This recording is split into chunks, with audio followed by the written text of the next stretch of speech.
Right, so European buyers acquiring goods that have been manufactured with child labour in Cambodia. Correct, and under conditions which are extremely exploitative, to say the least.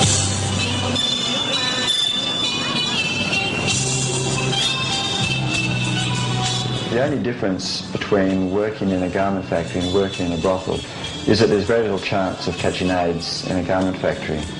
And I realise now that 50% of the prostitutes in Tul Cork, the brothel area that I've been filming in, are HIV positive. 50% of the girls in this particular brothel are HIV positive. 50% of the girls that seem to be enjoying their lives as prostitutes are HIV positive, will develop AIDS, will die of AIDS, and before they die, they'll pass AIDS on to the young men that visit them. These young men will pass the virus on to their wives and possibly on to their children. And although I've become very cynical about the many reports read while I was in Cambodia, there was one that I was not at all cynical about, which predicted more Cambodians would die of AIDS than were killed during the genocidal reign of Pol Pot. Sent Tia back to the brothel, and the following day I ran into him on the streets of Tul Cork, and he had some rather alarming news for me. She's a virgin, so I cannot take her. She's a virgin? Yes, sir. They want $500 for me, so I cannot take her. Now, I couldn't understand how Shreng could possibly be a virgin, but I now realise that I'd never once seen her with a man in my various different visits to the brothel. There was one occasion when I saw her with a young man just wrestling on the couch in a playful way, but I know that she didn't wind up taking this young man to her room. I believe she's a virgin now. I do believe that. But guess forever what her situation is. Her situation is she's in a third world country, and that's been determined by the outside world. That hasn't been determined by Cambodia. That's the bottom line. We in America, we in England and Australia and France, a lot of us, not all of us, our comforts are based on their discomforts. Instead of paying somebody a decent, honest wage, we cheat them. That's why you got girls up on the strip. You got garment factory people here that are exploiting the workers. You got cement factories that are exploiting the workers. Nobody will ever make enough money to feed their family working in these places.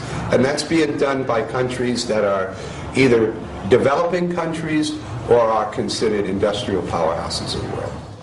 I accepted the story of Shreng's virginity at face value, but Ron took it upon himself to investigate a bit further and went back to the brothel.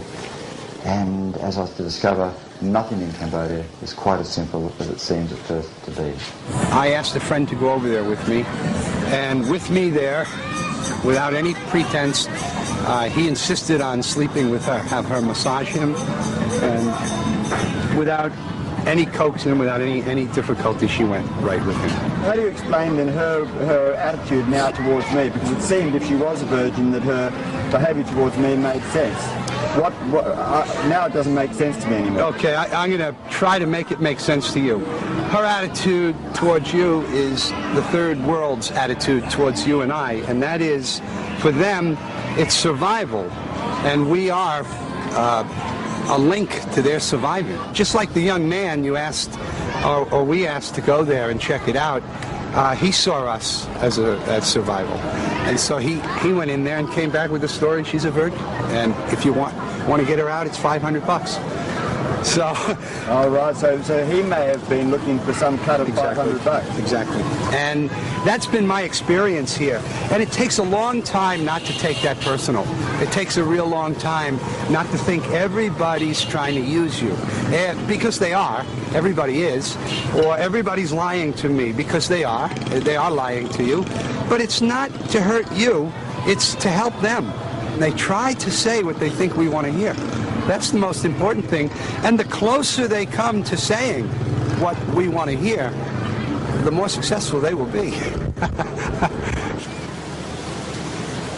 It was clear to me now that in a country that doesn't administer its own laws, which prohibit child prostitution, that once a young girl like Shreng goes into a brothel, there's nothing that someone